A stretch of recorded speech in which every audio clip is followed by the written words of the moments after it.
Joining the military is not for the faint of heart. In order to turn the average citizen into a highly trained soldier, militaries around the world put them through a series of extreme tests to prove their abilities. But many of these tests are truly intimidating. From juggling grenades to jumping out of buildings, we are looking at the craziest known military exercises. In 2012, a video surfaced of the Chinese military taking part in one of the most mind-boggling military exercises imaginable. The video, which was leaked from state CCTV, shows a group of People's Army soldiers testing fate with a live grenade. You may be familiar with the exercise. It's the equivalent of hot potato, where participants will pass around a potato or some other random object until the music stops, and the person in possession of said object is eliminated from the game. It's kind of like that, although the unfortunate soldier in this game runs the risk of actually being eliminated by a live hand grenade. Thankfully, it is the job of the soldiers to dispose of the grenade into a large hole just before it detonates. One can only imagine that it's the ultimate test of a soldier's ability to cope under pressure. In the video, no one is injured, but if this is a frequent exercise, it's inevitable that someone will be hurt, or worse, in a matter of time. It is designed to turn the merely tough into the super tough. The Royal Marines' much-feared Mud Run is the toughest part of a 32-week training course said to turn civilians into commandos. You can see why even the strongest recruits dread it. Exhausted, demoralized, and covered in foul-smelling sludge from head to toe, these Royal Marine recruits hope one day to wear the coveted Green Beret, marking them out as the elite of Britain's fighting forces. The men need to call upon reserves, both mental and physical, that they didn't know they had, simply to get through the grueling ordeal. Captain Ben Chappell, who oversees physical training at the Royal Marines Commando Training Center in Limestone, Devon, said, "The Mud Run is about instilling a Royal Marine state of mind. The recruits spend up to 45 minutes in the mud that is so thick they can barely run, doing exercises and games, and it is so difficult that getting through it really builds team spirit. We're not just looking for physical strength, but mental resilience as well, and the team cohesion that comes from getting through the hardship together. This strength and cohesion forms parts of the Royal Marines' DNA." He said the recruits would not necessarily know when the run was coming up, saying it's all about dislocation of expectation. There is an argument about whether some people are genetically wired to handle colder temperatures, or whether one must build stamina for lower temperatures by training in colder environments. The US Navy SEALs put this to the test in a very palpable way. They do this through surf torture, also called cold water conditioning. The water temperatures usually hover around 65 degrees Fahrenheit and never go above 68 degrees Fahrenheit. From there, trainees may be ordered to do some calisthenics or run a mile and a half down the beach in their wet clothes and boots. Then they're ordered back into the surf. Many drills also require that teams carry their rubber boots over their heads as they run from one task to another. Even if the water is 90 degrees, your core temperatures will very slowly start to drop from its normal level of 98.6 degrees. The hours-long drill tests the personal resolve of all those involved and proves to superior officers who is most fit for war. The Russian military isn't known for having a gentle touch, so it should come as no surprise that their counterterrorism operations training is really tough. But just how tough is borderline insane? Russia's Federal Security Service, called the FSB, and successor to the KGB, shoots their agents center mass to give them confidence in a terrorist-controlled situation where bullets might be flying by their heads. The trainees, wearing body armor, absorb a few rounds before firing shots back at the target. In a video, the man in front of the target is Andre, an FSB operator, who doesn't flinch as 3 rounds zing by his head. They are forced to stand motionless, and then they wait for someone to casually walk past them, but then suddenly draw a pistol and shoot them repeatedly in the chest. After taking these hits, they are to return fire, and they have to aim just inches away from the attacker's unprotected face. In a second drill, the trainee is given multiple cardboard targets to shoot, but while he does so, he is pushed and shoved by trainers, who yell in his ear, while guns fire immediately adjacent to his ears. These are all supposed to simulate distractions on the battlefield and enhance the trainee's focus in stressful situations. Cobra Gold is one of the Indo-Pacific's largest multinational exercises. It's also the one where US troops drink Cobra blood. The exercise includes events such as an amphibious assault demonstration, landmine destruction, and a combined arms live-fire exercise. But probably the most photographed event is the jungle survival training, during which Thai instructors share with the Americans their knowledge of life-sustaining jungle sources of food and water, plants, insects, and, of course, cobra blood.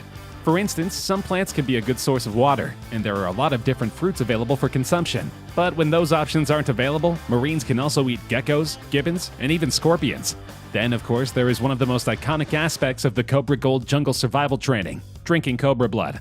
Royal Thai Marine instructors showed the troops how drinking the blood from a cobra can help them stay alive if there is no drinkable water, and can also provide essential nutrition. The pictures show the Marines with their heads tilted back and sticking out their tongues as the instructor drips the blood down their throats. It's not for the squeamish, and even some hardened Marines appear to have their eyes tightly shut as they get their taste of the cobra blood.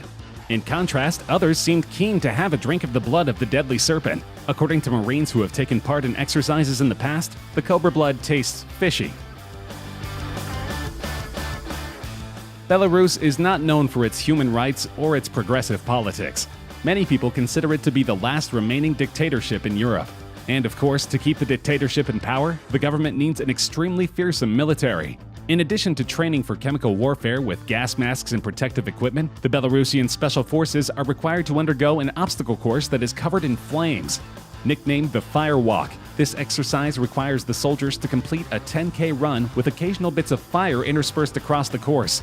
Sometimes they will need to walk through the fire, and other times they need to scale walls covered in flames.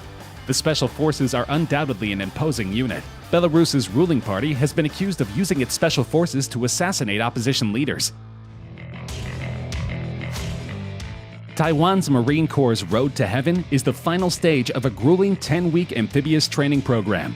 In order to become frogmen, candidates must crawl 164 feet over jagged, porous coral rocks in a pair of shorts.